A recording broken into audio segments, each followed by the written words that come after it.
জুলাই গণঅভ্যুত্থানে নেতৃত্ব অংশ নেওয়া শিক্ষার্থীরা একটি জুলাই ঘোষণাপত্র দেওয়ার কথা জানিয়েছিল। তারা আমাকেও সেখানে আমন্ত্রণ জানায়। আমি বলেছিলাম, দেশের সকল রাজনৈতিক ব্যক্তিবর্গ, নাগরিক সমাজের প্রতিনিধি সহ অন্যদের সঙ্গে নিয়ে সকলে মিলে এই ঘোষণাপত্র দেওয়া ভালো হবে। এর পাশাপাশি আগামী জুলাই মাসেই সকল রাজনৈতিক দলের ঐকমত্যের ভিত্তিতে একটি জুলাই সনদ প্রস্তুত করে আমরা জাতির সামনে উপস্থাপন করতে পারবো বলে আশা করছি। এই জুলাই সনদ হলো একটি প্রতিশ্রুতি, একটি জনকল্যাণমুখী রাষ্ট্র নির্মাণের জন্য সংস্কার কমিশন যে প্রস্তাবগুলো দিয়েছে সেগুলোর মধ্য থেকে রাজনৈতিক দলগুলো যে কয়টিতে একমত হয়েছে তার তালিকা থাকবে এই সনদে। জুলাই সনদে স্বাক্ষর করে তারা জাতির কাছে সেগুলো বাস্তবায়নের অঙ্গীকার করবে। জুলাই সনদ অনুযায়ী আশু করণীয় সংস্কার কাজগুলো আমরা বাস্তবায়ন করতে প্রতিজ্ঞাবদ্ধ। বাকি অংশের বেশ কিছু কাজও আমরা শুরু করে যেতে চাই।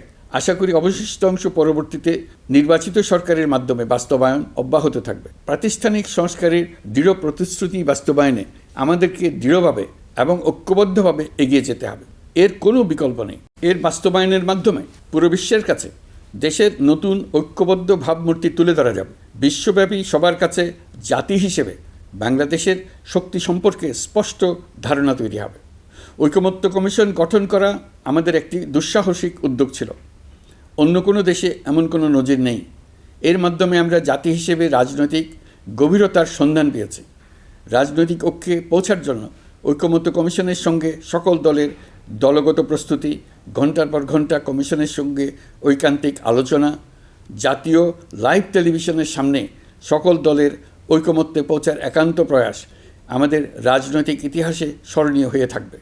এই কমিশনের চেয়ারম্যান হিসেবে আমি সকল রাজনৈতিক দলের কাছে তাদের সীমাহীন ধৈর্য এবং কমিশনের প্রতি তাদের সহযোগিতা এবং সৌজন্য প্রকাশের জন্য জাতির পক্ষ থেকে ধন্যবাদ জানাচ্ছি। আশা করি আমাদের অসমাপ্ত কাজ সমাপ্ত করে শিগগিরই পূর্ণাঙ্গ জুলাই সনদ তৈরি করে জাতির জন্য একটা নতুন পথ নির্দেশনা রেখে যেতে পারব। এই কমিশনের অভিজ্ঞতার মাধ্যমে দেশের যে নতুন রাজনৈতিক সংস্কৃতি গড়ে ওঠার সম্ভাবনা দেখা দিয়েছে, আগামী নির্বাচনের মাধ্যমে যদি সেটা বিকাশমানভাবে স্থায়ী রূপ দিতে পারে, তাহলে আমরা ভবিষ্যতের সকল রাজনৈতিক সংকট মোকাবেলা করতে সক্ষম হব।